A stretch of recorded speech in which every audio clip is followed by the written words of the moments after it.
तरीके से हमारी पॉलिटिकल साइंस पढ़ाई जाती है या पढ़ाई जा रही है इतने सालों से, काफ़ी नेता हैं जिनके बारे में, काफ़ी गवर्नमेंट्स हैं जिनके बारे में हमें नहीं पता है।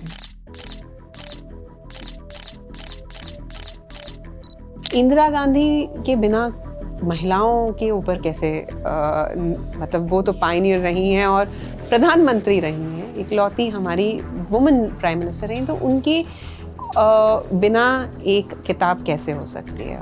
पर सुषमा स्वराज 2019 की नरेंद्र मोदी कैबिनेट में मंत्री पद के लिए इंतजार कर रही थी। पर ये राजनेताओं में होता ही है कि एक्सपेक्टेशन थी नहीं थी, कहाँ तक थी उनको, पर एड्स यही बताते हैं कि उन्होंने 2-3 बार चेक किया था कि बाहर आके। एक राइवलरी है जिसके बारे में सार्वजनिक तौर पे थोड़ी कम बात होती है, अरुण जेटली वर्सेस सुषमा स्वराज। वो जेनेसिस ये थी कि दोनों ही नेता ऑलमोस्ट एक तरह से ही एक साथ ही बढ़ना शुरू हुए। ये कभी भी जैसे कहते हैं अनप्लेजेंट नहीं हुआ। ये जो थी एक डेकोरम बना रहा दोनों की रिलेशनशिप में पब्लिकली। ममता बनर्जी की बात करते हैं हम। एक लड़की एकदम लड़ते भिड़ते हुए भीतर तक आ गई है, शोर मचाते हुए।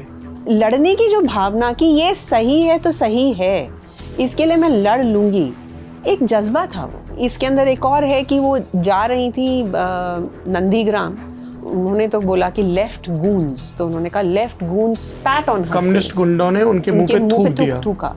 वो रैटल हो गई थी, लेकिन उनको पता था कि उनको आगे जाना है। She is scared of flights. जी, पर वो इस लेवल पे होना कि उनको ये आशंका है कि राजनीतिक विरोधी षड्यंत्र करके उनकी फ्लाइट खराब करवा सकते हैं, क्रैश करवा सकते हैं, ये तो बहुत ही सिर्फ उन्हीं की बात नहीं है। कहीं ना कहीं काफ़ी जो नेता हैं उनमें है कुछ ना कुछ फोबिया इस तरीके का। महिला नेताओं में मुझे ऐसा लगता है कि थोड़ी सी ये फीलिंग शायद ज़्यादा हो सकती है, क्योंकि पैट्रियार्कल सोसाइटी, मिसोजिनी, कि उनको थोड़ा ज़्यादा सहना पड़ता है। It's the way are, as you said, patriarchal society, कि अगर कोई पुरुष नेता रात के 11 बजे पार्टी ऑफिस में नज़र आता है, कोई पलट के भी नहीं देखेगा, लेकिन अगर कोई महिला नेता वहाँ पे हैं या कोई महिला पत्रकार हैं तो पलट के तो लोग देखेंगे कि ये क्या कर रही हैं। तो ये This is reminding me of Jaswant Singh नसीहत टू स्मृति ईरानी। उन्होंने कहा कि तुम ज़रा मीडिया को कल्टीवेट करने की कोशिश करो। तो उन्होंने कहा कि मैं छोटी थी और मैं यंग थी, तो मैंने कहा क्यों करूं, मैं तो यहाँ काम करने के लिए आई हूँ। सारी महिला नेताओं ने यही बोला कि सबसे बड़ी बात होती है हमें हमारी पॉलिसीज़ पे, हमारी पॉलिटिक्स पे नहीं क्रिटिसाइज़ किया जाता है। अगर किया जाता है तो वो हमारा कैरेक्टर असैसिनेशन होता है।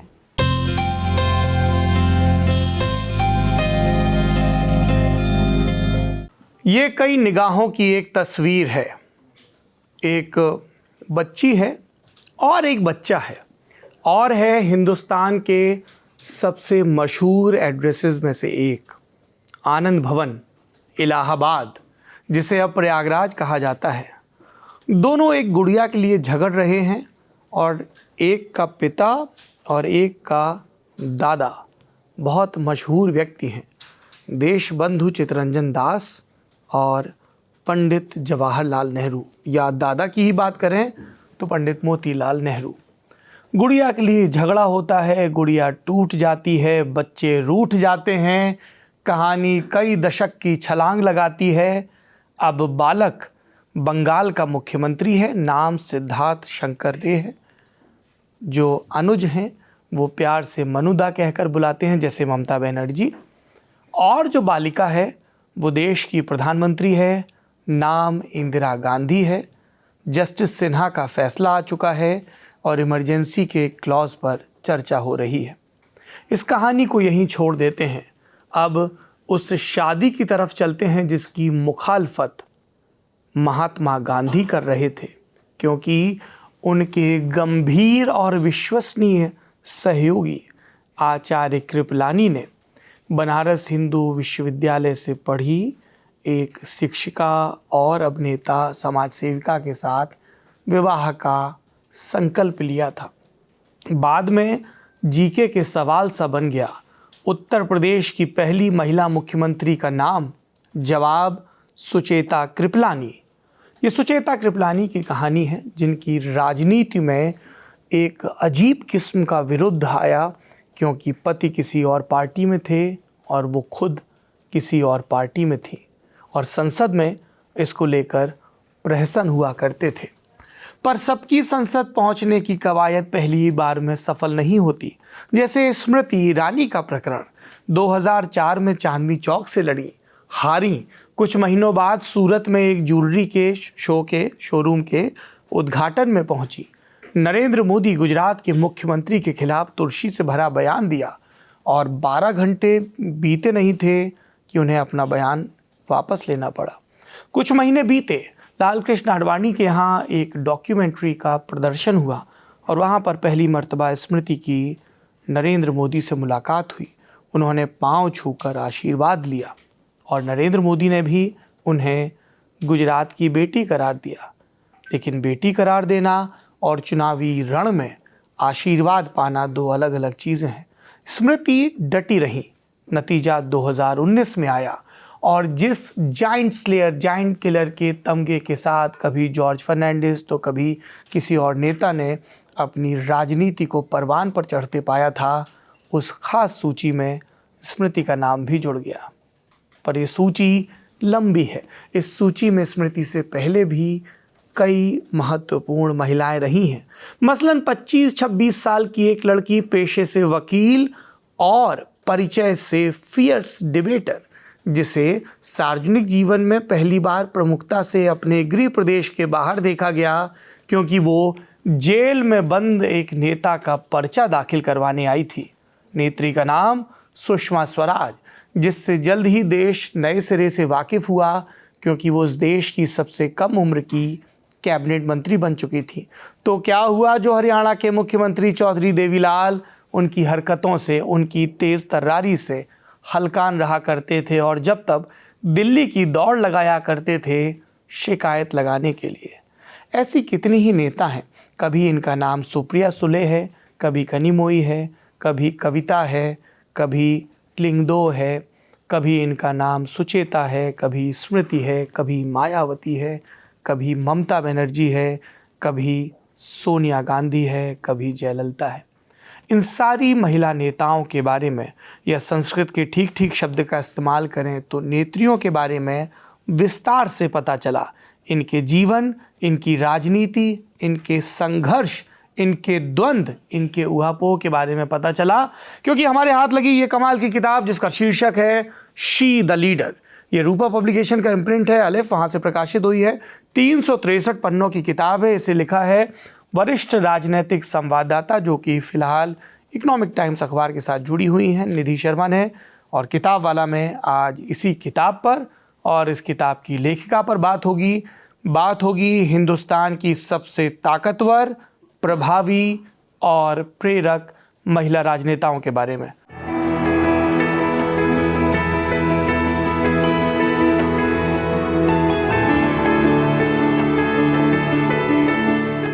बहुत बहुत स्वागत है आपका। आप सोच रही होंगी बुक मेरी है, बोले ये जा रहा है पर आपने लिखा इतना कमाल का है कि मैंने पूरी किताब मार्क कर रखी है ना, कि अच्छा शीला जी रहती थी तो बंगले का नंबर ये था, जब सुभाष चोपड़ा के नेतृत्व में विरोध हुआ उनका तब इसने ये बयान दिया, और ऐसी बहुत सारी चीज़ें। मैं पहला क्लीशे पर ज़रूरी सवाल कि इस किताब को लिखने का ख्याल कैसे आया, किताब को लिखने की तैयारी कैसी रही और तजुर्बा क्या रहा, क्योंकि ये पहली किताब है, कुछ खास ही होती होगी। तो ख्याल कैसे आया, आजकल किताब पढ़ना मुझे लग रहा है जैसे थोड़ा कम होता जा रहा है। काफ़ी लोग जो हैं ज़्यादा, एक तो अटेंशन स्पैन थोड़ा कम हो गया है, तो आजकल जो रुचि रहती है लोगों की, वो रहती है कि एक डिफरेंट डिफरेंट चैप्टर्स हों एक किताब में। तो आजकल लोगों में दिलचस्पी है, लेकिन अटेंशन स्पैन मुझे लगता है जैसे थोड़ा कम हो गया है। तो रुचि रहती है जानने की, लेकिन रुचि भी ये भी रहती है कि जल्दी ख़त्म हो जाए। तो ऐसे में अगर हम पाठकों को थोड़ा सा इंटरेस्टेड करना चाहते हैं तो उसमें ज़रूरी रहता है कि ऐसी छोटी छोटी बायोग्राफीज़ एक संकलन बनाया जाए। तो उस हिसाब से ये किताब लिखी गई। विमेन लीडर्स में जो हैं अभी तक जो है ज़्यादा एक संकलन बना के कोई ऐसी कॉम्प्रिहेंसिव किताब नहीं आई है जिसमें एक जगह लोगों को पता चले कि हमारी जो नेताएं हैं, नेत्रियां हैं, जो इनकी क्या पॉलिटिक्स रही है, कैसी हैं। जैसे पॉलिटिक्स सबको पता रहती है, इतना सोशल मीडिया है, इतना मटेरियल है आजकल, पॉलिटिक्स पता रहती है, बट ये कैसे हैं पर्सनल लाइफ में, ये कैसे उभरे, इनके क्या स्ट्रगल्स रही, इनकी क्या कहानियाँ रहीं, बचपन में कैसी थी। हम कभी भी उस इंसान को जानने की जो उत्सुकता होती है वो रखते हैं, लेकिन पॉलिटिक्स में ये थोड़ा डूब जाते हैं। तो हम हमेशा उनको एक नज़रिए से देखते हैं कि ये कांग्रेस में है या तृणमूल में है या डीएमके में है, तो इनकी पॉलिटिक्स ऐसी है इसलिए ये बोल रहे हैं ऐसा। लेकिन इंसान क्या है, क्या उनको पसंद है, कैसे वो इसमें इंटरेस्टेड हुए, कैसे आए पॉलिटिक्स में, तो ये कोशिश रही है इस किताब में करने की मेरी। बढ़िया। और इस किताब के लिए कौन सी नेता हैं जो अभी सक्रिय हैं लेकिन आपको समय नहीं मिल पाया? इसका उलट सवाल भी हो सकता है कि, और किताब में आपने कोट भी किया, जैसे आपकी स्मृति ईरानी से बात हुई किताब को लेके, सुप्रिया सुले से बात हुई, कविता कल्वकुंतला से बात हुई, कनिमोई से बात हुई, बात किससे नहीं हो पाई? मायावती से? जी, मायावती से नहीं हो पाई। सोनिया गांधी से? जी, उनसे भी नहीं हो पाई थी। थोड़ा सा पर एक जगह जिक्र तो है जहाँ पे आप लिख रही हैं राहुल गांधी कुछ बोल रहे हैं, you feel a tap on your shoulder, और आप इग्नोर करती हैं, और फिर से है और पीछे सोनिया गांधी खड़ी हैं आपसे कुछ कह रही हैं। क्या था वो प्रकरण? तो ऐसा है कि काफ़ी समय से मैं 2007 से कांग्रेस कवर कर रही हूँ नेशनल लेवल पे। तो ऐसे तजुर्बे रहते हैं, मतलब अगर आप फील्ड रिपोर्टिंग कर रहे हैं तो ऐसे तजुर्बे रहे हैं काफ़ी। तो चाहे अगर आप इनसे मिले नहीं तो इनको ऑब्ज़र्व आपने बहुत क्लोजली किया है। तो वही है मैंने जो डिस्क्राइब किया था 2012 का कैबिनेट रीशफल। जी, तो वो रीशफल था। उस टाइम ऐसा होता था जब यूपीए 1 और 2 में ऐसे काफ़ी बार होता था कि हमें लगता था शनिवार इतवार के दिन जब हम लोग सब सोच रहे थे ना ज़्यादा थोड़ा सा आराम कर सकते हैं, तो पता चलता था 2 लोग स्वेर इन हो रहे हैं। तो हर बार सेकेंड टर्म में कांग्रेस के टाइम पे यूपीए में सेकेंड टर्म में ये बहुत होता था कि हर बार ये हम लोग सोचते थे राहुल गांधी आ रहे हैं, राहुल गांधी बस आ रहे हैं कैबिनेट रीशफल में। हम लोग तो यहाँ तक कि काफ़ी अखबार उनको मंत्रालय भी दे देते थे। वो एचआरडी, उस टाइम एजुकेशन मिनिस्ट्री को एचआरडी बोलते थे, एचआरडी मिल रहा है भाई उनको, नहीं एचआरडी में नहीं जाएंगे, बड़ा खेल एवं युवा मंत्रालय। हाँ, वो खेल और युवा मंत्रालय हम लोग इन दोनों के बीच में करते थे। तो एक ऐसा टाइम था जब थोड़ा सा बड़ा एक्सपेंशन हो रहा था और उसमें बात थी, इनफैक्ट ऑफ रिकॉर्ड भी, और काफ़ी लोगों ने कहा कि बात थी इनको इंक्लूड करने की। तो ये उस टाइम की बात है जब हम सब राष्ट्रपति भवन में थे और ये आए और बहुत ओपनली हमसे राहुल गांधी इंटरैक्ट कर रहे थे। फिर उनसे वही सवाल पूछा गया कि आप इस बार क्यों नहीं शामिल हुए हैं कैबिनेट में। तो उस टाइम की बात है। तो हमेशा हम लोगों का एक कह सकते हैं मोडस ऑपरेंडी होता है कि कैसे नेता के करीब रहें और एसपीजी की कोहनियाँ भी ना खाएं, तो आप कैसे रहेंगे। तो मेरा हमेशा ये था कि मैं उनके पीछे खड़ी थी ताकि सुन पाएँ हम लोग कि क्या बोल रहे हैं। बहुत भीड़ हो रहती है राष्ट्रपति भवन में, वैसे भी अभी कैबिनेट एक्सपेंशन हुआ है तो आप समझ सकते हैं वैसे। तो उस टाइम की बात है। तो हम हमेशा इनको ना बहुत पोजेसिव सी हैं सोनिया गांधी अपने, और उस टाइम थोड़ी प्रोटेक्टिव भी ज़्यादा थी कि कहीं कोई राहुल कुछ बोल ना दे या कुछ क्या बोल रहे हैं। तो she wanted to be a part of it.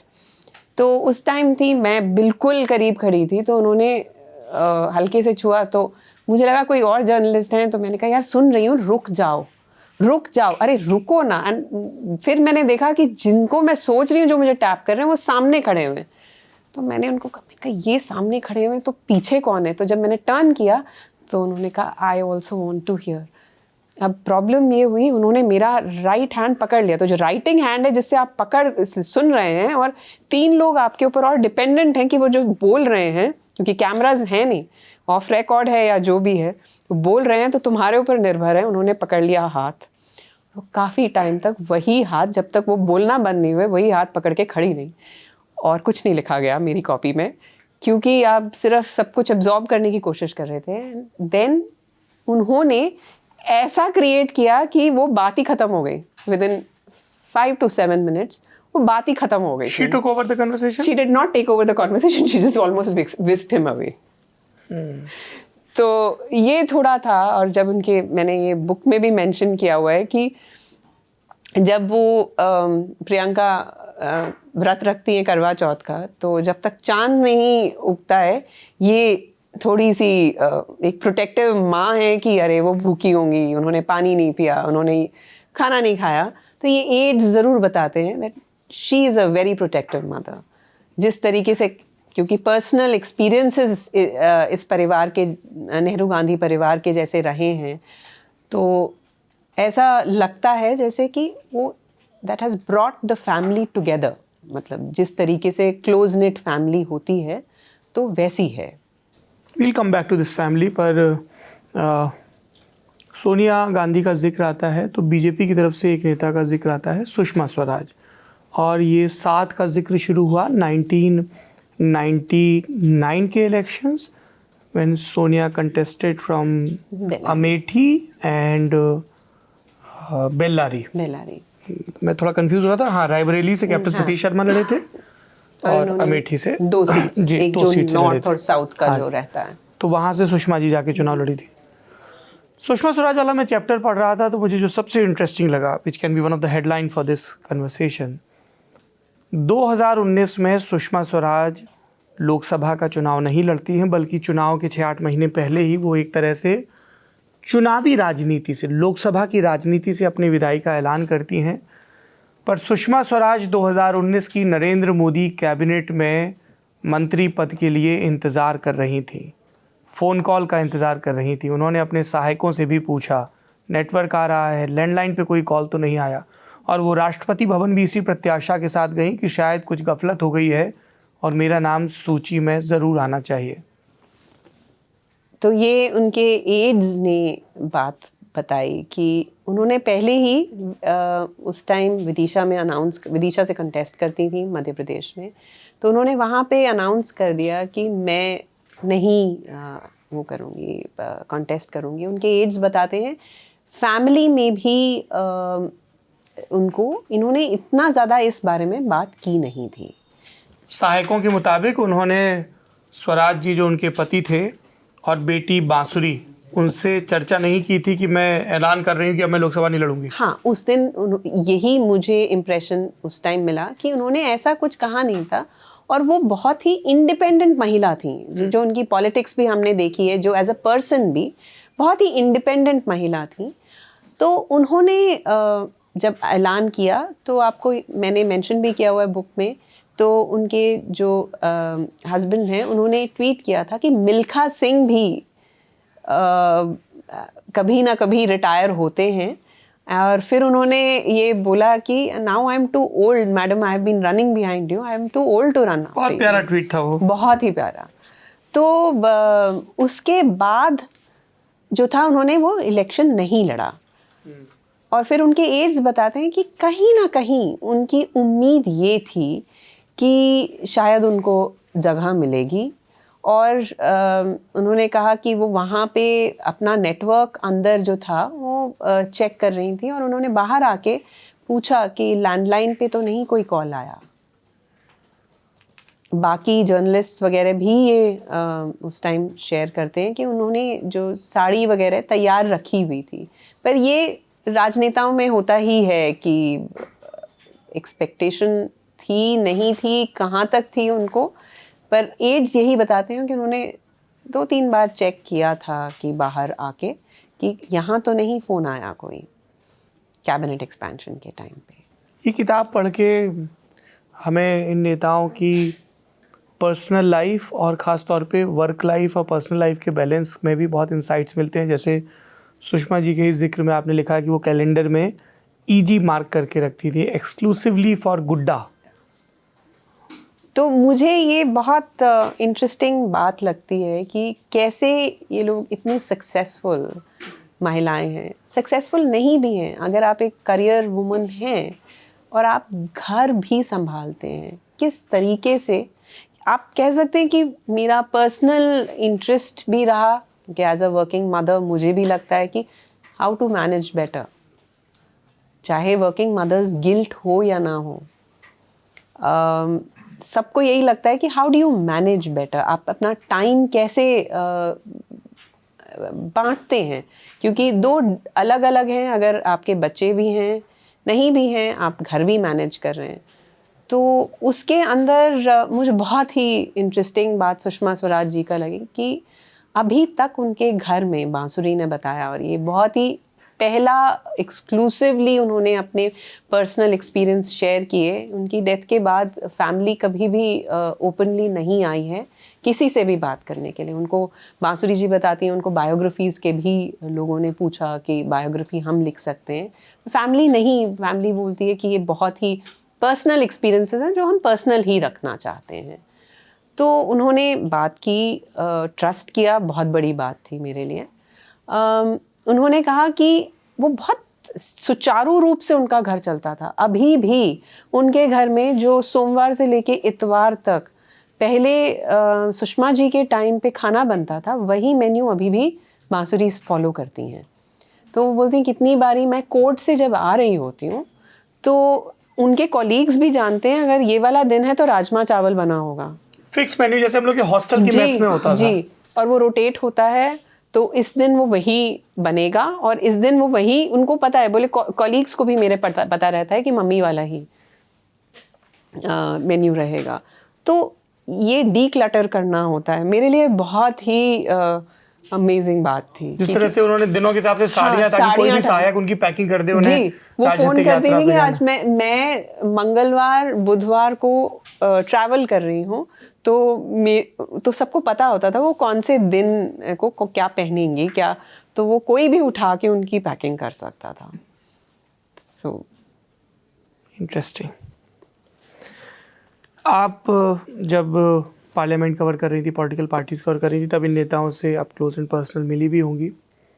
एक राइवलरी है जिसके बारे में सार्वजनिक तौर पे थोड़ी कम बात होती है, पॉलिटिकल रिपोर्टर्स के बीच तो होती है, अरुण जेटली वर्सेस सुषमा स्वराज। कई लोगों ने इसके लिए टर्म भी इस्तेमाल किया एज ए सिबलिंग राइवलरी, क्योंकि 2009 में उनमें से एक राज्यसभा में नेता प्रतिपक्ष और एक लोकसभा में नेता प्रतिपक्ष। How was it? क्योंकि अरुण जेटली के लिए ये कहा जाता है कि मीडिया मैनेजमेंट, मीडिया के सूत्रों को सूत्रों के हवाले से खबर सौंपना, कई बार विरोधी पार्टियों के नेता और कई बार अपनी ही पार्टियों के विरोधी गुट के नेता, Arun Jaitley was master in it, and Sushma Swaraj was more in your face, and अगर उनको नहीं है तो बिट कन्फ्रंटेशनल एज वेल। उनका उस तरह का अप्रोच बताया जाता है। क्या थे इन लोगों के, किस तरीके के पॉलिटिकल आउटलुक थे? तो जैसा आपने बोला सिबलिंग राइवलरी, मैंने भी यही टर्म इनको यूज़ किया है डिस्क्राइब करने के लिए। तो ये जो मुझे लगता है वो जेनेसिस ये थी कि दोनों ही नेता ऑलमोस्ट एक तरह से ही एक साथ ही बढ़ना शुरू हुए मिड 90s में प्रोमिनेंस में आए। बिल्कुल। हाँ। और एक जैसे दो बच्चे माँ की अटेंशन के लिए होता रहता है ना, एक द्वंद्व सा होता रहता है। यहाँ वो अडवाणी जी थे, माँ वहाँ अडवाणी जी थे, कि उसको कैसे आपने ज़्यादा प्यार कर दिया, कैसे सहला लिया, तो वो वाला था। जो मुझे इम्प्रेशन मिला रिसर्च करते टाइम कि अडवाणी जी का एक सॉफ्ट कॉर्नर था ये सुषमा जी के तरफ, जो उनको बहुत ही एक एक पारिवारिक संबंध जैसे होते हैं, father daughter type, father daughter, जो कि अभी भी बांसुरी बोलती हैं कि हमने कंटिन्यू किया छोटी छोटी चॉकलेट केक। एग्जैक्टली। तो उन्होंने कहा जब पहली बार सुषमा जी की डेथ के बाद पहली बार मैं कोर्ट ख़त्म होने के बाद मैं चॉकलेट केक लेके गई, तो उस टाइम प्रतिभा जी, उनकी अडवाणी जी की डॉटर ने ये रिमार्क किया कि हमें लगा इस बार चॉकलेट केक आएगा ही नहीं। तो उन्होंने कहा मुझे ना ये लगा, महसूस हुआ शायद मुझे अपना दिन शुरू करने से पहले जाना चाहिए था।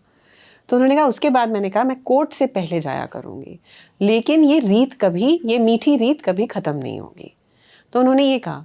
तो वापस मैं उसके ऊपर आती हूँ, जो राइवलरी थी, हाँ बिल्कुल, एक तो दोनों बहुत ही अलग थे। जैसे आपने मेंशन किया, एक इन योर फेस थी सुषमा जी, अरुण जी थोड़ा सा मतलब बिहाइंड द सीन्स वाले थे।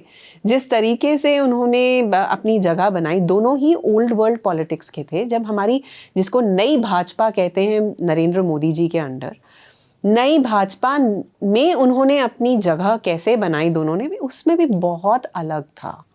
अगर आप देखें तो वो राइवलरी आखिर तक थी, बिल्कुल थी। जिस तरीके से मीडिया भी, बिल्कुल ही एक टाइम ऐसा था कि मीडिया भी डिवाइडेड थी, किसकी बैठकी कहाँ है उसके ऊपर भी डिवाइडेड थी। तो ये तो था, ये तो हमेशा से ही था। लेकिन सबसे मुझे लगता है जो बहुत ही दिलचस्प बात थी कि ये कभी भी जैसे कहते हैं अनप्लेजेंट नहीं हुआ। ये जो थी एक डेकोरम बना रहा दोनों की रिलेशनशिप में, publicly that's the key word here. Mamata Banerjee की बात करते हैं हम, एक फेयर्स लीडर से दूसरे फेयर्स लीडर की तरफ मूव करते हैं, और उसका जो ओपनिंग ही है, how she manage to get ticket, मतलब आई वाज लिटरली विजुलाइजिंग कि ओके, कांग्रेस का दफ्तर है, राजीव गांधी हैं, टिकट वितरण की बात चल रही है, आइडियली चुनाव जनवरी 1985 में होने चाहिए थे, 1-1.5 महीना प्रीपोन कर दिए गए चुनाव, और एक लड़की एकदम लड़ते भिड़ते हुए भीतर तक आ गई है, शोर मचाते हुए, और सिर्फ इसी बिना पे आप उसकी हिम्मत तो देखिए। अरुण नेहरू ने ये बात कही थी शायद। हाँ, अरुण नेहरू ने कही थी। एक बहुत ही इंटरेस्टिंग चीज़ जो निकल के आती है ममता बनर्जी की बात, फियरलेस, बिल्कुल फियरलेस नेता। मतलब जो एक इंसान, जो आप सोचिए, कॉन्फिडेंस देखिए कि एक कमरा है जिसके अंदर आपको पता है कि टॉप लीडर्स बैठे हुए हैं कांग्रेस के और बातें कर रहे हैं, उसके अंदर वो कुछ प्रोटेस्ट करने के लिए दरवाज़ा खोलती हैं, मतलब बिल्कुल अंदर घुस जाती हैं। एक जो लड़ने की भावना, और बहुत यंग थी उस टाइम, एक लड़ने की भावना, 28-29 साल की, हाँ बिल्कुल 20s में, और लड़ने की जो भावना कि ये सही है तो सही है, इसके लिए मैं लड़ लूँगी, एक जज्बा था वो, एक बहुत ही इंटरेस्टिंग जज्बा। और ये कॉमन थ्रेड है, डरती नहीं, मतलब एक लेवल पे बिल्कुल जो उन्होंने ठान ली है, जो उन्होंने सोचा है, जिसमें विश्वास है, वो लड़ लेंगे उसके लिए। ये उनके बेस्ट, मतलब कॉन्फिडेंट्स ने और वर्स्ट क्रिटिक्स ने ऑफ रिकॉर्ड, ऑन रिकॉर्ड, दोनों ही बातें मुझे इसमें कही है कि वो लड़ लेंगी। पहले कांग्रेस से शुरुआत हुई उनकी, आनंद शर्मा जो उस टाइम थे यूथ कांग्रेस के, वो यूथ कांग्रेस के प्रेसिडेंट थे और ये जनरल सेक्रेटरी थी। तो उन्होंने बताया कि इन्होंने ठान ली कि मैं जाऊंगी पंजाब। उस टाइम पंजाब में आपको पता ही है मिलिटेंसी थी। तो उन्होंने कहा कि मैं तो जाऊंगी। तो उन्होंने कहा, जो इंचार्ज थे, मुझे उनको बताना पड़ा कि जाने दीजिए। बोले नहीं, मुझे कुछ नहीं मानेंगी, क्योंकि उन्होंने ठान ली कि हमें जाना चाहिए, हमें वहाँ पे ऑन ग्राउंड रहना चाहिए। जैसे ही उन्होंने ये ठान ली तो वो जाएंगी ही। लोग, इसके अंदर एक और है कि वो जा रही थी नंदीग्राम, और बीच में रोका गया उनकी गाड़ी को, और यहाँ पे उनके एक एड बोलते हैं कि जो उन्होंने तो बोला कि लेफ्ट गूंस, तो उन्होंने कहा left goons स्पैट on her, communist गुंडों ने उनके मुंह पे थूका। वो रैटल हो गई थी, लेकिन उनको पता था कि उनको आगे जाना है, वो रैटल हो गई थी। तो लेकिन आगे बढ़ते रहना एक चीज़ दिखाती है, एक स्ट्रेंथ ऑफ कैरेक्टर दिखाता है। आप सोचिए, एक महिला हैं और उस टाइम बे टाइम क्लैरिटी ऑफ थॉट, और एक चीज़ अपना ड्रीम जज्बा, आप देखिए अपना ड्रीम अचीव करना है, ये एक स्ट्रेंथ ऑफ कैरेक्टर दिखाता है। ये दिखाता है कितना आपको अपने पे ही विश्वास है और अपने एम पे विश्वास Have है। you talked to her in detail? I have talk to her in detail, off record भी, उनको वॉच भी किया है। बहुत ही इंटरेस्टिंग नेता। अब आप देखिए छोटी छोटी चीज़ें। 2019 में वाइजैग में मैं रैली कवर करने गई थी, इलेक्शन से, पार्लियामेंट्री इलेक्शन से थोड़ा सा पहले। चंद्रबाबू नायडू ने, अरविंद केजरीवाल, चंद्रबाबू नायडू एंड ममता जी, ढंग से मैं उनको जानती थी। मैंने तृणमूल कांग्रेस उस टाइम तक इतनी अच्छी तरह से कभी कवर नहीं किया था, तो इतनी अच्छी तरह से नहीं जानती थी। वो अपनी फ़्लाइट से पहले वॉक कर रही थी, और सच में जो चीफ सेक्रेटरी थे और उनके जो सेक्रेटरीज थे डिपार्टमेंट के, हाँफ रहे थे, वो इस स्पेस पे चल रही थी। उन्होंने अपनी नॉर्मल कॉटन साड़ी पहनी हुई थी और स्पोर्ट्स शूज़ पहने हुए थे। वो अपने स्टेप्स पूरे कर रही थी। वाइजैग एयरपोर्ट पे अप्रोच किया मैंने उनसे। हम थे थोड़े से पत्रकार थे, हमने अप्रोच किया। उन्होंने मुझे कहा हाँ बताएं। पूरा उन्होंने, पर साथ चलना पड़ा उनके, उसी पेस पे वो रुकी नहीं। और हाँ, चीफ सेक्रेटरी को थोड़ा ब्रेक मिल गया था क्योंकि हम लोग उनके साथ चल रहे थे, और उनसे सब बातें की। बहुत ही सहज, जो नॉर्मल उनको बात करनी है, और बहुत ही ऐसी नहीं है कि जैसे आपको लगेगा काम, पीसफुल नहीं है, काम और पीसफुल हैं। अच्छा, रेस्टलेस नहीं है? रेस्टलेस उस टाइम नहीं लगी। और 2019 के चुनाव आ रहे थे, फिर काफ़ी इंटरैक्शंस उनके, जैसे हम लोग ग्रुप में थे। एक बार यहाँ आई वो दिल्ली, उन्होंने ठान ली थी कि पत्रकारों को अच्छा लंच, बंगाली लंच करवाऊंगी। तो मतलब फिश है, राइस है, वो मैं अच्छी तरह से, she did not eat, she was that regulated and regimented. खुद नहीं खाया, लेकिन खुद अपने हाथ से बात करते करते, नहीं ये आपको इस्तेमाल करना है, दी गई मतलब फ़िश, राइस, बहुत ही सहज तरीके से।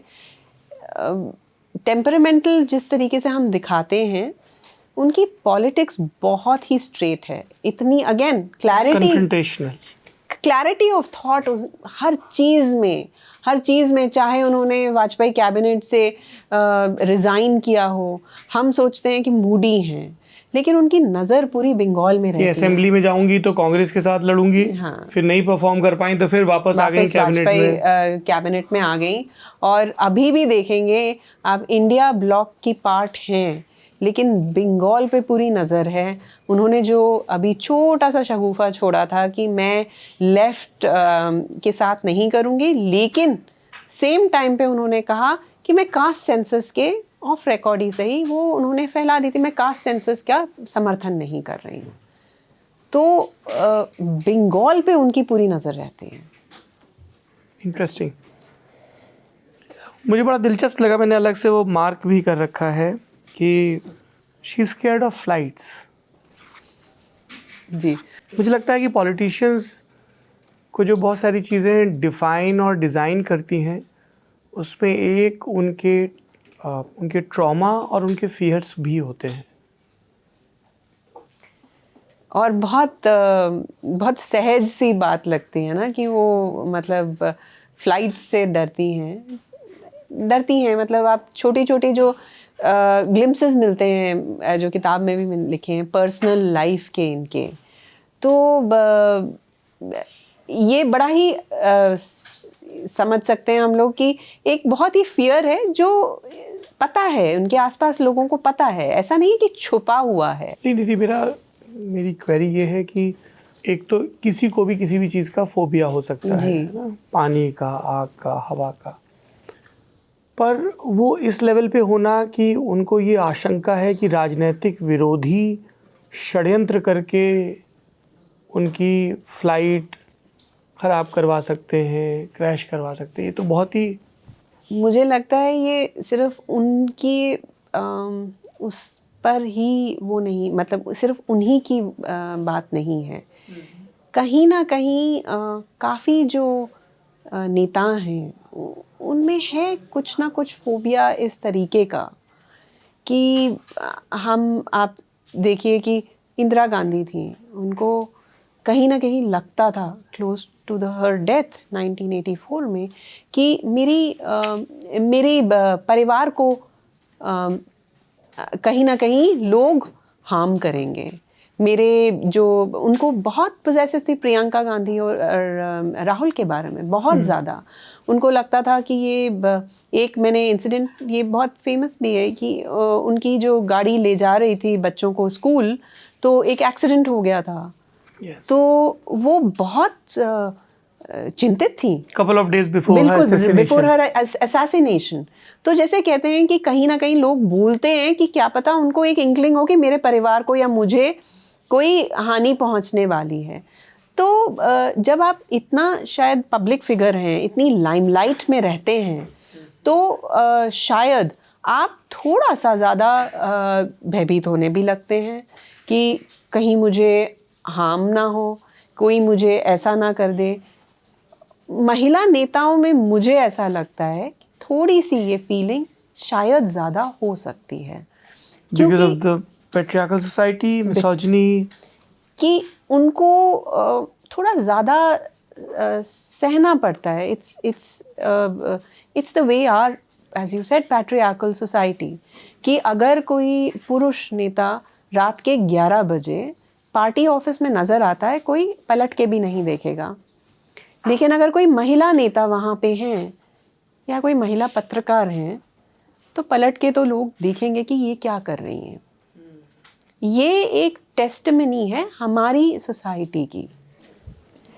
और ये मिसोजिनी जो है, ये सबने, चाहे वो जैसे कहते हैं कि नीचे से अपने ही दम पे उठने वाली महिला हो, चाहे वो हो या लेगेसी पॉलिटिक्स से आई हो, इनहेरिट की हो पॉलिटिक्स। हमें लगता है, जैसे मेरे लिए बहुत बड़ा आई ओपनर था जब कानीमोरी को मैंने इसमें प्रोफाइल किया हुआ है, कविता कल्वकुंतला को किया हुआ। जब कानीमोरी ने कहा कि लोगों को लगता है कि मैं चीफ मिनिस्टर की बेटी थी तो मेरे लिए बहुत आसान रहा होगा। कविता कल्वकुंतला ने भी यही कहा कि लोगों को लगता है हमारे लिए आसान हुआ होगा, कि लेकिन लोग ये नहीं सोचते हैं कि क्योंकि मैं अपनी माँ की या अपने अकम्पलिश्ड फादर की बेटी हूँ, मुझे हर चीज़ मेरी कंपैरिजन में ही रहती है, कि मैं कभी भी मैचअप नहीं कर सकती हूँ। और मिसोजिनी बोलिए या कुछ भी बोलिए, जो पैट्रियार्कल हमारा माइंडसेट है, उसमें महिलाओं को स्ट्रगल तो करना पड़ता है पॉलिटिक्स में। इस तरह का प्रेशर रहा इस किताब को लिखते हुए, प्रेशर या थोड़ा सा सावधानी कि हम इन पॉलिटिशियंस की निजी ज़िंदगी को कितना उघाड़ें, क्योंकि उनकी पॉलिटिकल चॉइसेस को लेके बहुत फेयर्स डिबेट होती है। जैसे इस किताब में एक प्रसंग आता है कि मनेका गांधी किसी बात पर खफा हो जाती हैं और संजय ने उनको जो वेडिंग रिंग दी थी वो निकाल के फेंक देती हैं। वो वेडिंग रिंग कमला नेहरू की थी, मतलब वो रिंग, और फिर सोनिया उसको उठा लेती हैं और प्रियंका के लिए सुरक्षित रख लेती हैं। तो ऐसा आता है मन में कि यार ये बहुत ही निजी मामले हैं, पता नहीं इसको पॉलिटिकली कैसे यूज़ किया जाएगा, तो लिखें या ना लिखें। वैसा एक रहता है Catch-22 situation, because off the record you get to know so many things about these politicians. तो देखिए, मेरा ये मानना है कि जब आप वर्किंग जर्नलिस्ट होते हैं तो आप इनके करीब आते हैं और बहुत चीज़ें आपको पता रहती हैं। लेकिन आजकल मुझे ये लगता है कि हमारा इंटरेस्ट जो है वो अब खबर में रह गया है। हम जाते हैं, मिलते हैं, हम किसी भी इंसान को जानने की कोशिश नहीं करते हैं। जैसे पहले हम लोग समझने की कोशिश करते थे, किसी को भी, उनकी पॉलिटिक्स ही नहीं, इंसान को समझने की कोशिश करते हैं, नेता को समझने की कोशिश करते हैं। अभी आप देखिए कि हमारे यहाँ चीफ मिनिस्टर्स आते हैं, दिल्ली आते हैं, यहाँ पे हम सिर्फ उनको खबर की तरह, वो भी वर्नैक्युलर मीडिया खबर की तरह उनको कवर करती है, लेकिन हम कभी भी ये जानने की कोशिश नहीं करते हैं कि अगर स्टालिन आए हैं तो स्टालिन क्या हैं, तमिलनाडु के चीफ मिनिस्टर स्टालिन क्या हैं। यहाँ पे अगर सुखू आते हैं तो सुखू की पॉलिटिक्स क्या है वो हम सब जानते हैं, कि वो आए हैं हिमाचल प्रदेश से ये मांगने के लिए कि हिमाचल की जो स्थिति है वो नेशनल डिजास्टर वो कर दीजिए। बीजेपी से मिलेंगे तो वो रिलीफ मांगेंगे, कांग्रेस से मिलेंगे तो मुकेश अग्निहोत्री हाँ, या विक्रमादित्य किस तरह की दिक्कतें कर रहे हैं उनको सरकार चलाने में, उस पर बात करेंगे। पॉलिटिकली भी फोकस ऑन हम दैट। उनको फोकस करते हैं, लेकिन हम क्या फोकस नहीं करते हैं कि पत्रकार ये जानने की, आजकल की बात कर रही हूँ, जैसे हम पहले जानते थे कि सुखू के आसपास कौन लोग हैं, सुखू को क्या पसंद है, कैसे वो उभरे, क्या करते थे इससे पहले, क्या दिक्कतें आती हैं, अभी क्या दिक्कतें आ रही हैं। अच्छा, अभी जो इम्पोर्ट ड्यूटी एप्पल्स की जो है वो कम कर दी है सरकार ने, उनको क्या फ़र्क पड़ रहा है, उनकी क्या वोट बैंक है, क्या पिछली बार कितने, हम ये सब गहराइयों में जाते नहीं हैं। तो सुक्खू एज अ पर्सन, वैसे ही जो मुझे यहाँ पे लगा कि लोगों को पता नहीं है। जैसे अगर मैं एक छोटा सा आपसे शेयर करूँ, अंबिका सोनी को जब भी मैं इंटरव्यू करने जाती थी तो हमेशा वो जो भी आता था ये पूछने के लिए चाय कॉफ़ी में मेरे बोलेंगे मेरे जार से, इसको कॉफ़ी पसंद, मेरे जार से ना थोड़ा फेंट के बनाना। तो ना एक पर्सनल टच होता है एक नेता का, हर बार जाओ तो हम इसको कॉफ़ी पसंद है, थोड़ा फेंट के बनाना। तो एक आत्मीयता एक दिखाता है, एक नेता अपनी एक दूसरी साइड दिखती है नेता को, तो वो जो है वो मिसिंग होती है और वो लोग चाहते हैं कि जानना, हर आदमी जानता है। हाँ, ये बात है ज़रूर इस टाइम पे आई कि आप इनसे क्या सवाल पूछ सकते हो, क्योंकि आप इतने करीब पहुंच जाते हो कि आपको लगता है कि क्या ये कंफर्टेबल रहेंगे। लेकिन मैंने ये झिझक छोड़ दी थी, क्योंकि उस तरफ से जो रिस्पांस मिला जब आप उनको जानने की कोशिश कर रहे थे, और वो मेरे लिए एक बहुत बड़ा अचीवमेंट नहीं, मेरे लिए एक बहुत बड़ा आई ओपनर था। मुझे लग नहीं रहा था कि ये सारी महिला नेता इतनी अच्छी तरीके से ओपन करेंगी और इतना, जैसे कहते हैं ना, दोनों हाथ खोल के आपको बिल्कुल ही मतलब हग कर लेंगे और बोलेंगे हाँ ठीक है, मतलब आप मेरे बारे में जान सकते हैं। तो कई बार हिचक हुई जानने की, कुछ कि पूछे नहीं पूछे, उन्होंने पहले ही भांप लिया, बोले हाँ पूछिए ना आप। तो ये This is reminding me of Jaswant Singh नसीहत टू स्मृति ईरानी। हाँ, वो नॉट जस्ट दैट, यस, उन्होंने ये कहा कि बहुत इंटरेस्टिंग था ये वाला पार्ट। उन्होंने कहा कि तुम ज़रा मीडिया को कल्टीवेट करने की कोशिश करो। जसवंत सिंह ने स्मृति ईरानी को कहा। तो उन्होंने कहा कि मैं छोटी थी और मैं यंग थी, तो मैंने कहा क्यों करूं, मैं तो यहाँ काम करने के लिए आई हूँ। और अभी भी स्मृति ईरानी का यही एटीट्यूड है, आप देखेंगे उनका यही एटीट्यूड है, मैं तो यहाँ काम करने आई हूँ, आप मुझे काम के ऊपर क्रिटिसाइज़ कीजिए, आप मुझे पॉलिसी पे क्रिटिसाइज़ कीजिए, लेकिन आप ये क्यों बोलते हैं कि मेरा वज़न बढ़ गया या मैं कैसी दिखती हूँ। और ये एक कॉमन थ्रेड है, सारी महिला नेताओं ने यही बोला कि सबसे बड़ी बात होती है हमें हमारी पॉलिसीज़ पे, हमारी पॉलिटिक्स पे नहीं क्रिटिसाइज़ किया जाता है। अगर किया जाता है तो वो हमारा कैरेक्टर असैसिनेशन होता है। अंबिका सोनी ने बहुत ओपनली बात की कि there's a quote in the book that the easiest way to bring down a woman is to assassinate her character. Smriti Irani, the easiest way to, she said, I am not attacked on my policies. The easiest way to bring me down is to assassinate my character. Is not to run faster than me, but to bring me down on my character. सबने कनी मुरी, सबसे बड़ी बात कि वो chief minister की daughter रहीं, फिर भी वो ये सोचती हैं कि मेरे मेल कॉलीग को ज़्यादा सीरियसली लिया जाता है अगर वो इकोनॉमिक्स के ऊपर बात करते हैं। विमेन की तरफ पार्लियामेंट, कैन यू इमेजिन, आप ये सब पार्लियामेंट पहुंच चुकी महिलाएं हैं, तो चाहे वो इनहेरिटर्स रही हों, चाहे वो कोई भी रही हों, उन सबको ये फील होता है कि हम जो हैं वो कहीं पे भी जेंडर इश्यूज़ पे बात कर सकते हैं, लेकिन सो कॉल्ड सॉफ्ट इश्यूज़ पे बात कर सकते हैं, लेकिन हमें कभी भी ये नहीं बोला जाता है कि आप इकोनॉमिक्स पे, डिफेंस पे, इस स्टैंडिंग कमेटी में we would want to hear you. आप मुझे ये बता रही हो, मुझे वसुंधरा राजे का प्रोफाइल याद आ रहा है, जिसमें वसुंधरा राजे की पॉलिसीज से ज़्यादा इस बात पर चर्चा की जा रही, जो कांग्रेस के एमएलए और मौजूदा गहलोत सरकार में मंत्री भी रहे हैं, रघु शर्मा, कि she is not available after 8 PM। तो वो और उन्होंने ये वसुंधरा का जो पत्रकार उनको जानते हैं लोग, ये ग्रज भी है कि you question me on my policies, Exactly. You criticize me on my policies. इस तरीके के झूठ फैलाना, और कई तो उनके करीबियों ने कहा कि बाकी सब लोग होते थे कि वो बोल रही हैं अरे भोजन करके, नहीं मैडम अभी समय हो गया, और वो उनके ऊपर थोप दिया गया। तो ये जो था उन्होंने बड़ा ही फेमस 8 PM नो CM वाला वो कहा कैंपेन था। उनके खिलाफ जी, चलाया गया, उनके खिलाफ चलाया गया पहले टेन्योर में। तो ये बड़ा ही उनको अभी तक कचोटती है ये बात कि क्यों ऐसा, क्या बात है कि अगर मैं अंदर चले जाऊं। और अगेन ये जो बात है कि वही हमारी सोसाइटी के ऊपर है। अगर एक महिला ड्रिंक करती है, मैं ये नहीं बोल रही हूँ कि कौन सी महिला नेता ड्रिंक करती हैं या नहीं करती, personal choice, it's their personal choice, तो हम ये क्यों नहीं बोलते इट्स देयर पर्सनल चॉइस।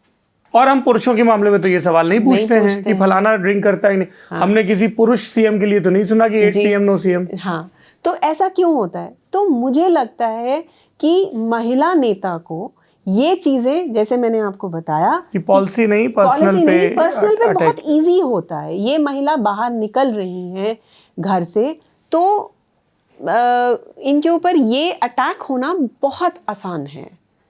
और आप हमेशा देखेंगे ये महिला नेता फिर निर्भर करने लग जाती हैं कि एक मेल रिलेटिव उनके साथ हो, चाहे वो पार्टी ऑफिस जाएं, चाहे वो मतलब पार्लियामेंट जाएं, तो फिर ये क्रिटिसिज्म होता है कि जो उनके आसपास के जो पुरुष हैं वही पावर ब्रोकर्स हैं।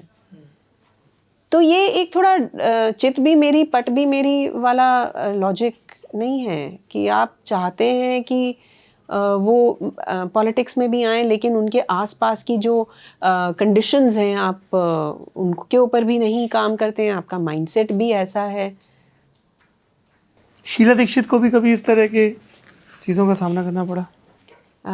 इस टाइप के अटैक्स बिल्कुल करना पड़ा। पर्सनल कैरेक्टर असैसिनेशन शायद इतना नहीं, लेकिन लोग काफ़ी टाइम तक ये बात नहीं पचा पाए थे कि ये इतने टाइम तक तीन टर्म्स, और दिल्ली जैसा पेचीदा शहर, अभी आप देख लीजिए अरविंद केजरीवाल और सेंटर में जो तनी रहती है, ऐसा नहीं है कि शीला दीक्षित जो थी उनके लिए बहुत आसान था। उनके पहले 6 साल तो वाजपेयी जी के साथ थे, और दूसरी बार, और ऐसा नहीं है कि यूपीए की सरकार के साथ उन्होंने उनके कोई वो नहीं, टसल्स नहीं थे, बिल्कुल थे। उन्होंने ले ली थी एक बात ट्रांसफ़र और पोस्टिंग्स के लिए, जब पी चिदम्बरम होम मिनिस्टर थे, उठाई उन्होंने गाड़ी, हम लोग सचिवालय में थे मुझे याद है, और हमने कहा कहाँ जा रही हैं पूरी ये सीएम कहाँ जा रही हैं। सडनली गाड़ी लग गई सामने, उन्होंने कहा कि मैं जा रही हूँ, मेरे अफसरों को इन्होंने तबादला कर दिया, मुझसे पूछे तो सही, और वो चली गई। पर ऐसा कभी भी, मतलब चाहे वो इस तरीके की थी, कभी भी ऐसे कन्फ्रंटेशनिस्ट चीज़ें होने के बावजूद भी माहौल मतलब अच्छा ही रहता था। ऐसा कुछ नहीं होता था कि बिल्कुल तनी हुई है दोनों सरकारों के बीच में, और ऐसा भी नहीं है कि वो स्टैंड नहीं लेती थी। शीला दीक्षित का जिक्र आया तो मुझे 2017 ध्यान आ रहा है, जब पहले तो अनिच्छा के बावजूद उनको कांग्रेस ने यूपी में सीएम के लिए प्रोजेक्ट किया, और फिर आपने किताब में लिखा है कि बिना उन्हें इन्फॉर्म किए कांग्रेस और समाजवादी पार्टी का गठजोड़ हो गया, यूपी को ये साथ पसंद है, and she felt really bad about it.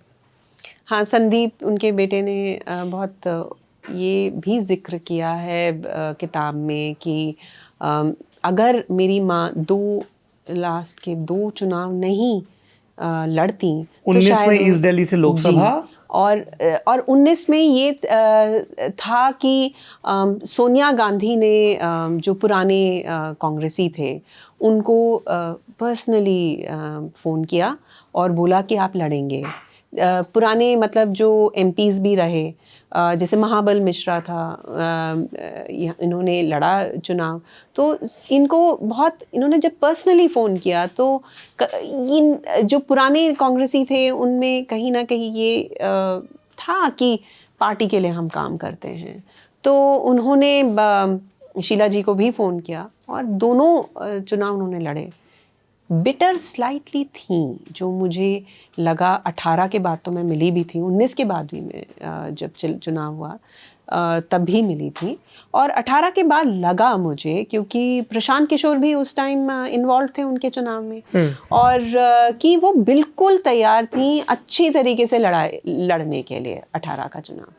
उनको बताया नहीं गया कि हम कितना लड़ रहे हैं, नहीं लड़ रहे हैं, तो कहीं ना कहीं उनको ये बात चुभी थी।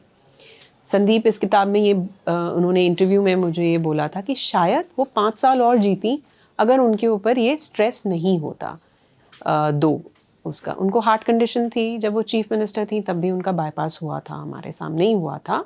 और बहुत ही प्यारी बात ये थी कि जो पॉलिटिशियंस होते हैं वो छुपाते हैं अपने हेल्थ इश्यूज़ हमेशा, कि उनको लगता है कि अगर बताएंगे तो कहीं इलेक्टोरेट को ये ना लगे कि ये स्वस्थ नहीं है हमें लीड करने के लिए, पार्टी को ना लगे, कहीं ना कहीं पीछे ना छूट जाएं। कभी सोनिया गांधी की तबीयत, कभी अमित शाह की तबीयत, सबको लेके स्पेकुलेशन ही चलते रहते हैं।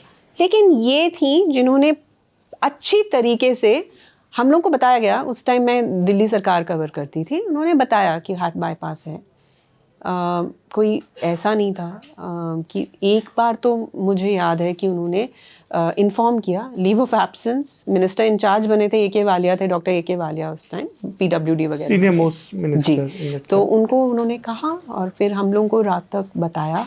मुझे याद है मैंने टाइम्स ऑफ इंडिया में ये स्टोरी ब्रेक की थी उस टाइम, उनकी चीफ मिनिस्टर जा रही हैं, उसके बाद अगले दिन से हेल्थ बुलेटिन्स वगैरह उनके आए, बिल्कुल बैक टू वर्क थी। मायावती पर हम लोगों ने थोड़ा सा और अगर विस्तार से बात करें, ख़ासतौर पे आपने हमारे सहयोगी हैं नेता नगरी के राहुल श्रीवास्तव जी, उनके एक इंटरव्यू को कोट किया, उसके पहले शेखर गुप्ता के, मैं वर्बेटम वो पढ़ देता हूँ। बीजेपी के नेताओं ने मुझे दिल्ली बुलाकर ये कहा कि हम समय से पहले पार्लियामेंट का चुनाव कराना चाहते हैं, हम आपको हमेशा के लिए मुख्यमंत्री बना के रखेंगे और कोई शर्त नहीं है, आप सेंटर में हमेशा बना के रखो, हम यूपी में आपको बना कर रखेंगे।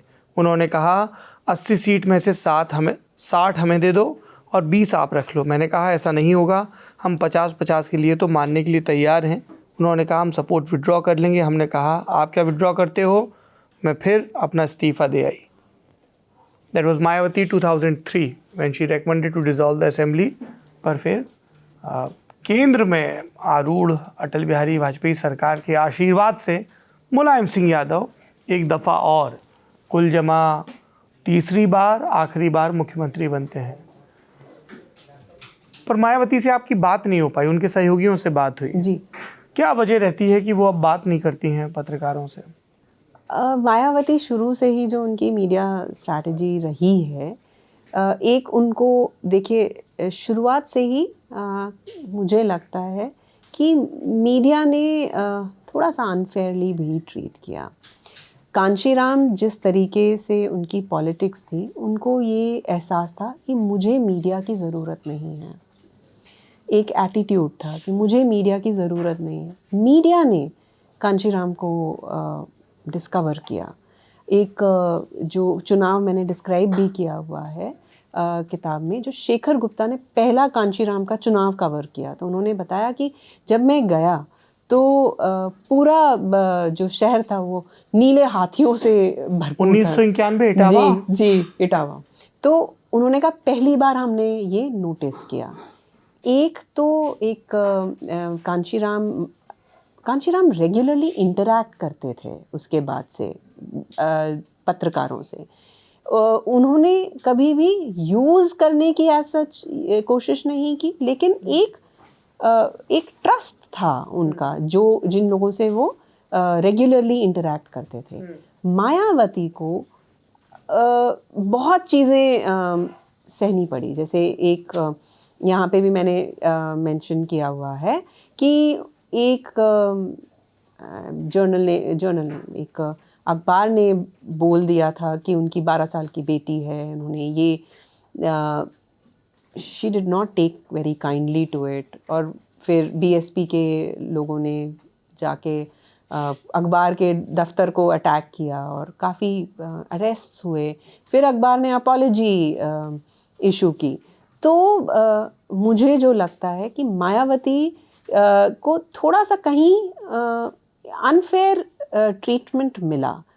क्या उनके जेंडर के लिए मिला, ये मुझे नहीं उनके पता। केस में तो जेंडर और कास्ट दोनों वजह से बायस थे लोगों के। फिर उन्होंने वो जो टर्म यूज़ करती हैं, अभी तो बहुत ओपनली यूज़ करती हैं, पहले उन्होंने स्टार्ट की ये मनुवादी मीडिया है। आप देखेंगे जो मैंने इंटरव्यू राहुल श्रीवास्तव का कोट भी किया हुआ है, उन्होंने भी ये कहा कि मैं सुबह उठती हूँ और मैं सबसे पहले सारे अखबार पढ़ती हूँ। और फिर उन्होंने कहा, बहुत ही पर्सनल और बहुत ही खूबसूरत इंटरव्यू है, उन्होंने कहा मैं अखबार पढ़ती हूँ, और फिर उन्होंने कहा कि क्या आप फिल्में देखती हैं? नहीं, मैं फिल्में नहीं देखती हूँ। उन्होंने बोला मैं अखबार पढ़ती हूँ, लेकिन उन्होंने एक तरफ से अपना मिसट्रस्ट दिखा दिया कि उनको ये मनुवादी मीडिया से इतना कुछ फ़र्क नहीं। बोले आपको फ़र्क पड़ता है क्या आपके बारे में लिखा जाए? उसने कहा नहीं, मैं इतना तवज्जो नहीं देती हूँ। Not exactly this is not तवज्जो नहीं देती उन्होंने नहीं, उन्होंने ऐसे बिल्कुल इंडिकेट किया कि नहीं। तो मायावती जी ने मुझे लगता है उनके जेंडर और आपने जैसे कहा कास्ट के कारण उनको अनफेयरली कहीं, क्योंकि एक बार अखबार में वो जाति सूचक शब्द भी छपा था। जी बिल्कुल बिल्कुल। मेरे सामने ये पेज 279 है, स्मृति जी का हम पहले जिक्र कर चुके हैं। एक मीटिंग चल रही है जिसमें senior academician told her you can lean on me, I can guide you. इस तरीके के रिमार्क्स बहुत झेलने पड़ते हैं इन लोगों को। जैसे इंटरव्यूज थे ये झेलने पड़ते हैं। और ये मैं इसलिए स्पेसिफिकली मार्क कर रहा हूँ क्योंकि ये पावर स्ट्रक्चर के टॉप पर पहुंची महिलाएं हैं, राइट? अपने स्ट्रगल के ज़रिए, अपनी मेहनत के ज़रिए, है ना, और वहाँ पर भी इनको इन चीज़ों से दो चार होना पड़ रहा है। तो इससे हम इमेजिन कर सकते हैं, अभी आज हम ये इंटरव्यू रिकॉर्ड कर रहे हैं, एक रोज़ पहले महिला आरक्षण विधेयक लोकसभा में इंट्रोड्यूस किया गया है, आज बहस हो रही है उस पर कि पॉलिटिकल कल्चर के लेवल पे, सोसाइटी के लेवल पे हम लोग लंच कर रहे थे, मैं सोमशेखर, हम लोग यही बात कर रहे थे कि बहुत ही कमाल का मूव है, बहुत प्रोग्रेसिव मूव है, पर अभी कितने कदम चलने बाकी हैं लॉ एंड ऑर्डर के पॉइंट ऑफ व्यू से, अप्रोच के पॉइंट ऑफ व्यू से। How will you respond to it कि 11 बजे कोई नॉक करे कि साहब प्रत्याशी आई हैं वोट मांगने, और आप सोचिए उसी सेटअप को आप रूरल में कर दो, 11 बजे 12 बजे महिलाएं, पुरुष के में चलता है, रात में रैलियां निकल रही, गाँव में बातचीत हो रही, तो अभी बहुत। तो सोसाइटल चेंज के बारे में अब हम बात कर रहे हैं यहाँ पे, माइंडसेट चेंज की बात कर रहे हैं।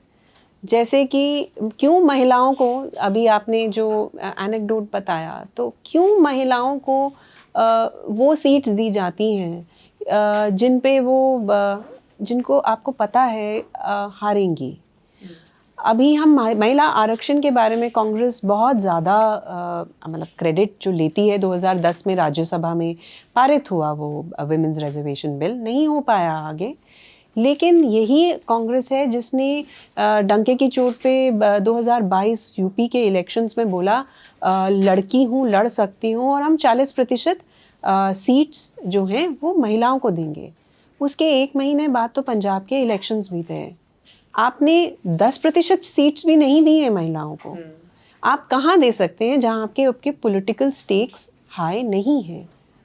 अंततः विनेबिलिटी पे बात हो जाती है। जी बिल्कुल, अल्टीमेटली विनेबिलिटी पे बात होती है।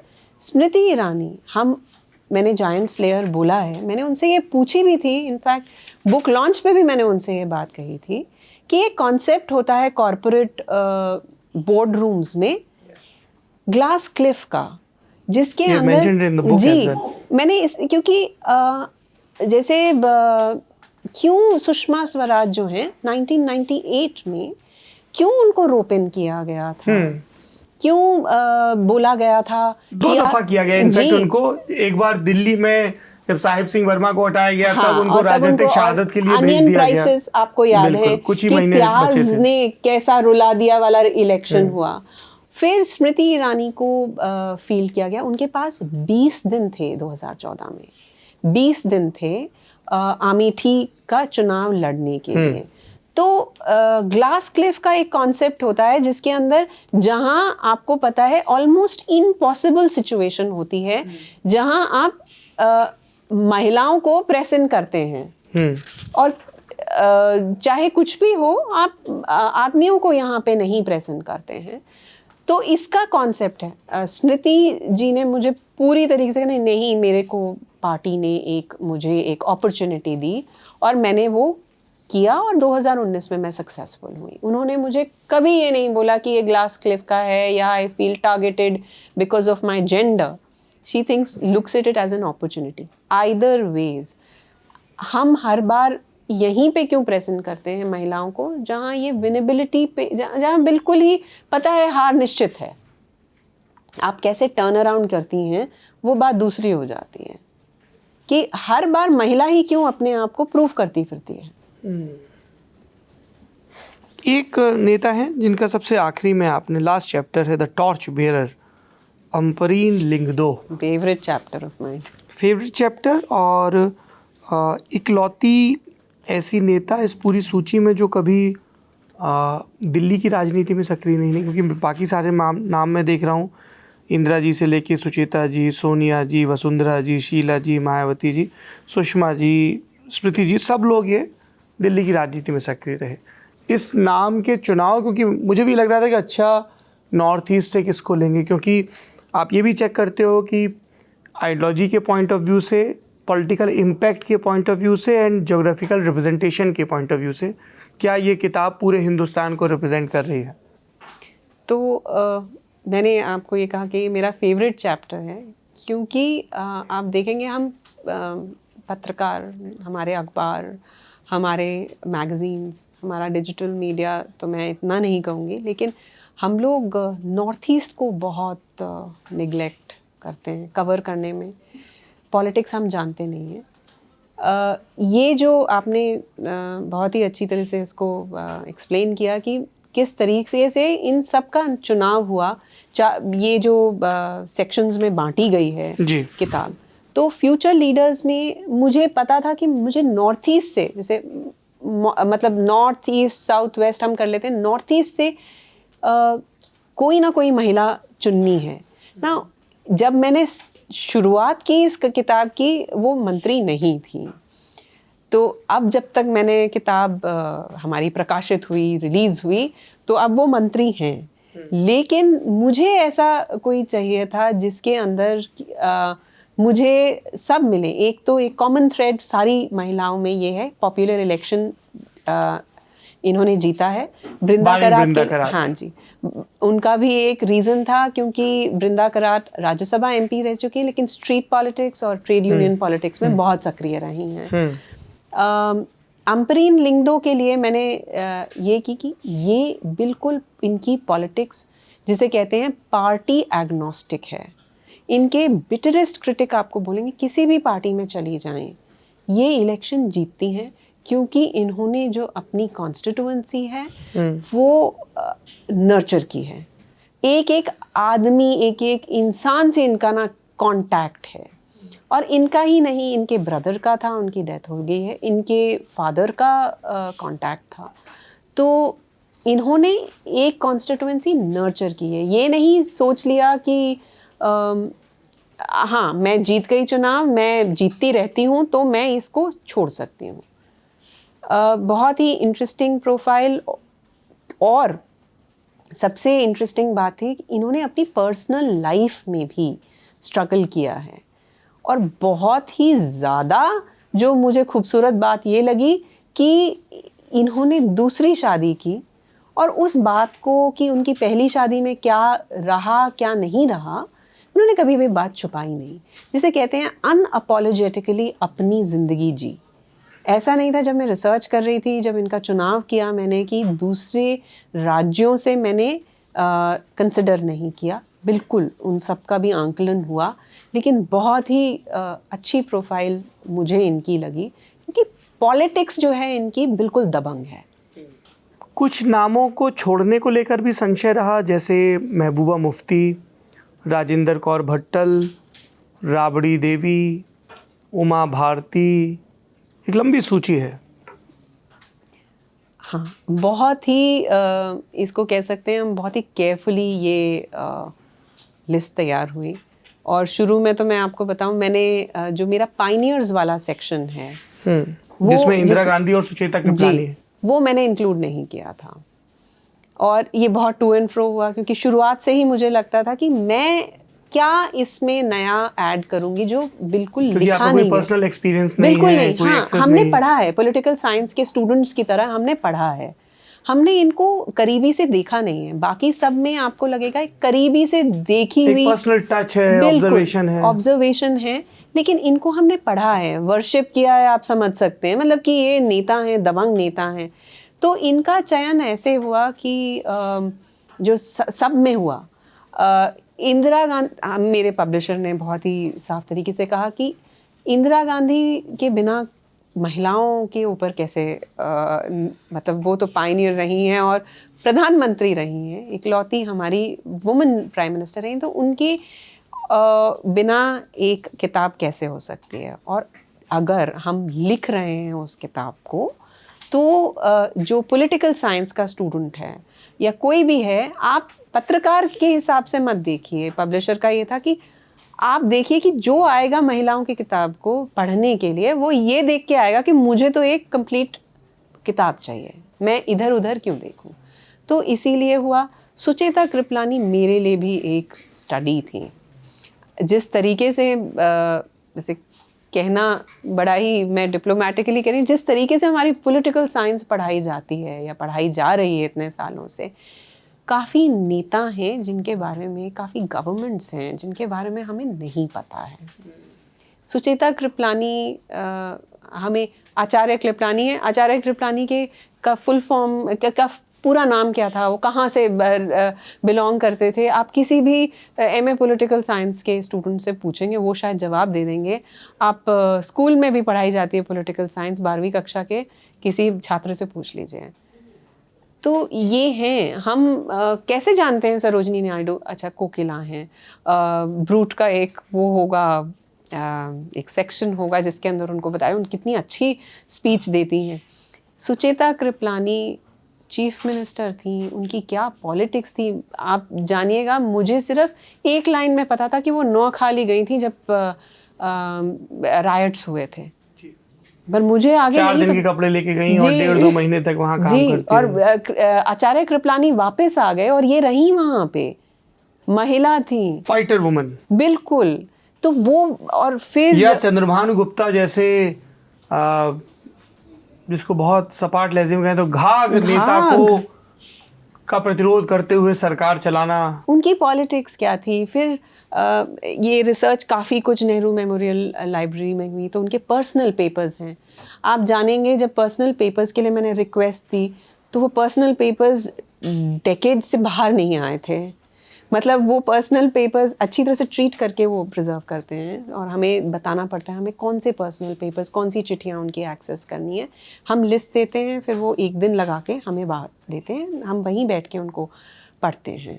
और तो वो निकले ही नहीं थे जो उन्होंने अपने हाथ से लिखी हुई नौखाली की जो पर्सनल चीज़ें हैं, उनकी हैंड राइटिंग, तो ये बहुत बड़ी एजुकेशन थी। उनको फिर डिस्क्राइब करके उनकी पॉलिटिक्स को यहाँ लेके आना। उस टाइम क्या क्या, मतलब उत्तर प्रदेश जैसा, उस टाइम उत्तराखंड कहाँ बना था, तो उत्तर प्रदेश जैसा एकदम संयुक्त उत्तर प्रदेश, इतना बड़ा प्रदेश, उसकी क्या प्रॉब्लम्स थी, वो पूरा डिस्क्राइब करते हैं। इनके नामों को छोड़ने के पीछे क्या किसी किस्म का संचय? जैसे राबड़ी देवी, एक लंबे समय तक वो बिहार की मुख्यमंत्री रही। यू कैन ब्रश असाइड की नाम भर की मुख्यमंत्री थी कोई कहेगा, और प्रकट तौर पे लालू यादव ही सरकार चला रहे थे। उमा भारती कम वक्त के लिए रही, लेकिन बीजेपी में एक ओबीसी लीडरशिप का जो उभार है उसका वो एक प्रमुख चेहरा थी। अभी भी खबरों में इसी बात को लेकर महिला आरक्षण में आपने ओबीसी को रिजर्वेशन क्यों नहीं दिया? बहुत मुश्किल था ये पूरा करना।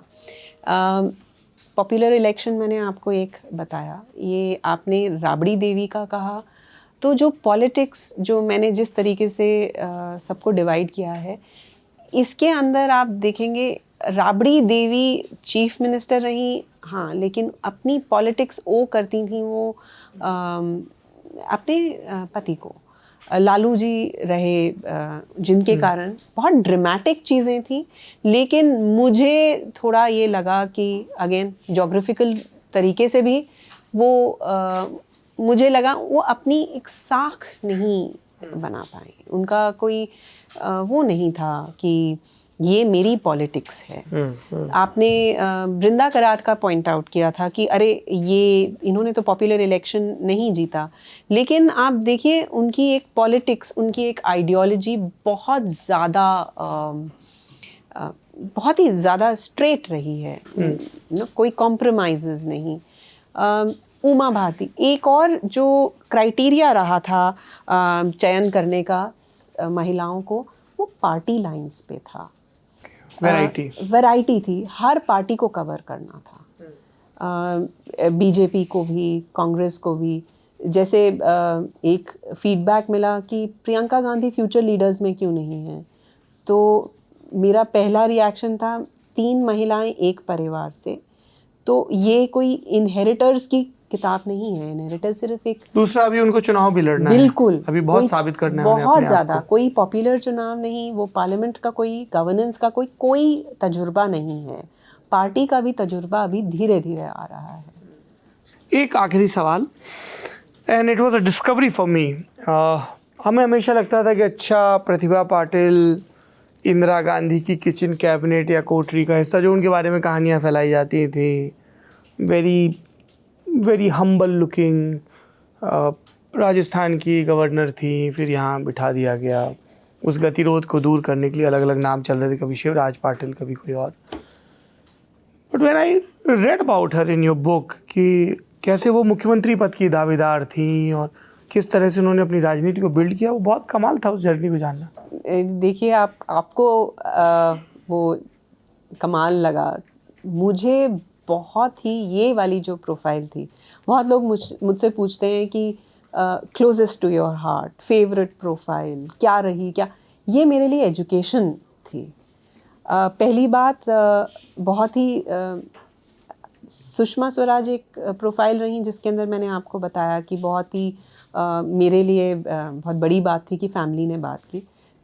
वैसे ही प्रतिभा पाटिल जी ने मेरे एक ईमेल पे, मैंने उनको ईमेल लिखा और ये चांस लेने की बात थी कि मैं किताब लिख रही हूँ और मुझे ये चाहिए। रिटायरमेंट के बाद उन्होंने कहीं किसी से बात नहीं की है, किसी मीडिया में बात नहीं की है, वो एक रिक्लूसिव लाइफ। और ये किताब लिखी भी कोविड टाइम में, मैंने काफ़ी रिसर्च वगैरह किया, ट्रैवल किया, तो मुझे आशा नहीं थी, पर ये मेरा फ़र्ज़ था कि मैं उनको रीच आउट करूं, क्योंकि कभी भी बिना नेता से बात किए हुए आप कभी भी पर्सनल आप उनका ग्लिम्स नहीं दे सकते हैं। तो ये मेरे लिए बहुत बड़ी एजुकेशन थी और मुझे एक तरीके से ये पहला मेरे लिए तजुर्बा था। 2007 का प्रेसिडेंशियल इलेक्शन मेरे लिए पहला प्रेसिडेंशियल इलेक्शन मैंने कवर किया था, पायनियर अखबार में मैं थी और हम यंग थे और बहुत बड़ी मेरे लिए ये बात थी कि मैंने ये महसूस किया कि मैं जो my young self was very naive when I covered it. And मुझे लगता है कि जिस तरीके से उन्होंने बताई बातें कि शायद जर्नलिस्ट ने उनको कोई चांस नहीं दिया ये करने का, कि वो पहले इतने सालों तक एक पॉलिटिशियन थी जिन्होंने अपनी शादी के पहले विधायकी का चुनाव लड़ी, जीती, और जिन्होंने इतनी बढ़िया स्पीचेस दी जिसके कारण ऑपोजिशन चुप रह गया। बहुत बड़ी बात होती है। हमने मुझे अभी तक याद है जो हेडलाइंस होती थी कि, और जो लोग आपस में बात करते थे, अरे ये तो इंदिरा गांधी के, अरे सोनिया गांधी के किचन में खाना बनाती थी। बड़ी सिंपलिस्टिक चीज़ें बोली जाती थी, बड़ी ही अनफेयर चीज़ें बोली जाती थी। चाहे मैंने वो नैरेटिव कभी लिया नहीं है अपनी रिपोर्टिंग में, पर ये देखना कि क्योंकि ये बहुत लॉयलिस्ट हैं इसीलिए बन गई, is belittling a person's political acumen and also the experience. तो जिस तरह उन्होंने अग्री किया, कोविड टाइम में वो बैठी मेरे साथ N95 मास्क पहन के, और एक एक चीज़ उन्होंने एक्सप्लेन की, बहुत ही आत्मीयता से मिली थी और किसी सवाल का उन्होंने बुरा नहीं माना। और वही कॉमन थ्रेड कि आपको अपनी जगह बनानी पड़ती है, अगर आपको सीरियस इश्यूज़ पे बात करनी है आपको थोड़ी तो मेहनत करनी पड़ती है। Working mothers guild, how she almost became the first woman. वो ज़रा बताइए, क्योंकि सुप्रिया सुले के केस में आपने लिखा है कि कैसे शरद पवार चाहते हैं कि शायद सुप्रिया सुले महाराष्ट्र की पहली महिला मुख्यमंत्री हों, और फिर आपने एक्सप्लेन किया है कि कैसे उनकी पॉलिटिकल ट्रेजेक्ट्री चेंज हो रही है। Pratibha Patil, she was almost there, पर हुआ क्या था? तो उन्होंने ये बताया कि पहले तो वो हिचक रही थी ये बताने में, तो उन्होंने बताया कि उनका की स्थिति ऐसी बनी कि वो गई इंदिरा जी से मिलने के लिए और उनको ये आश्वासन दे दिया गया, 1980 के विधानसभा चुनाव, उनको ये आश्वासन दे दिया गया कि वो बनेंगी मुख्यमंत्री। तब तक सीताराम केसरी एज ऑब्जर्वर जा चुके थे और ये भी उन्हीं प्लेन में, और इनका प्लेन मिड एयर घूमता रहा, उसको परमिशन नहीं दी गई। तो उन्होंने एक इंडिकेशन दिया कि जब तक इनका प्लेन लैंड करता तब तक सीताराम केसरी ने अंतुले जी को डिक्लेयर कर दिया था वहाँ पे, क्योंकि संजय गांधी का उन पे हाथ था, उनके सर पे हाथ था, और उन्होंने ये डिक्लेयर कर दिया था। एक बार डिक्लेयर हो गया कैंडिडेट एज CM कैंडिडेट, तो वो वापस जाने का तो कोई मतलब ही नहीं था। और इन्होंने, इनकी बेटी भी सामने थी, बैठी हुई थी इंटरव्यू के टाइम पे, तो उन्होंने कहा मुझे अभी तक याद है, जो मैंने कोट किया है बुक में, कि हमें पक्का पता था कि अम्मा बनेंगी यहाँ पे CM, तो हमारे फादर मुझे और मेरे भाई को अनरिजर्व कंपार्टमेंट में नीचे अखबार बिछा के बैठा के लेके आए थे कि कल स्वेरिंग इन सेरेमनी है और हमें जाना है राजभवन। तो उन्होंने यही डिस्क्राइब किया, पर वो स्वेरिंग इन सेरेमनी हुई नहीं। और आप सोचिए, भाग्य ऐसा था कि AR अंतुले भी सीट पे कुछ ही महीने लास्ट किए, और वो भी एक उनका स्कैम में नाम आया था उस टाइम, तो कांग्रेस ने उनको हटाना पड़ा। अलग ही था वो वक्त, संपादक हुआ करते थे, खबरें छपा करती थी। जिक्र अरुण शौरी का कर रहा हूँ, एक किताब पे बात कर रहा हूँ, कभी आप उनकी किताब भी पढ़िए, मिनिस्ट्री ऑफ लॉस्ट कॉजेज़। कैसे रिपोर्टिंग के चलते सरकारें बदला करती थी, मुख्यमंत्रियों की कुर्सियाँ जाया करती थी और एक्सपोज हुआ करते थे। निधि शर्मा जी, आपने बहुत मेहनत से, परिश्रम से ये किताब लिखी है। मैंने जानबूझ के दर्शकों को इसके ज़्यादा रोचक प्रसंग नहीं बताए हैं, इतने भर बताए कि उनको उत्सुकता पैदा हो और वो किताब पढ़ें, रील्स में से समय निकाल कर इस रियल दुनिया का हाल जाने। बहुत बहुत शुभकामनाएं, और पाठक के तौर पर बहुत बहुत शुक्रिया। मैं उम्मीद करता हूं कि सारे राजनीतिक संवाददाता और वो सब लोग जो इन घटनाओं को करीब से देख रहे हैं, नेता भी, वो अपने अनुभवों को दर्ज करें ताकि हम लोग एक नागरिक के तौर पर समृद्ध हों। बहुत बहुत शुक्रिया आपका। Thank you. She the leader, women in Indian politics, Nidhi Sharma की ये किताब, ये अलेफ से छपी है, रूपा का इम्प्रिंट है, अंग्रेजी में आई है। कृपया हिंदी में भी लेकर आएं। जी बिल्कुल, है ना। हिंदी और दूसरी भारतीय भाषाओं में इस तरह की किताबों का आना बहुत ज़रूरी है। किताबों पर बात का सिलसिला चलता रहेगा, क्योंकि ये कार्यक्रम है किताब वाला। आप कौन सी किताब पढ़ रहे हैं, कमेंट बॉक्स में ज़रूर बताइए। शुक्रिया।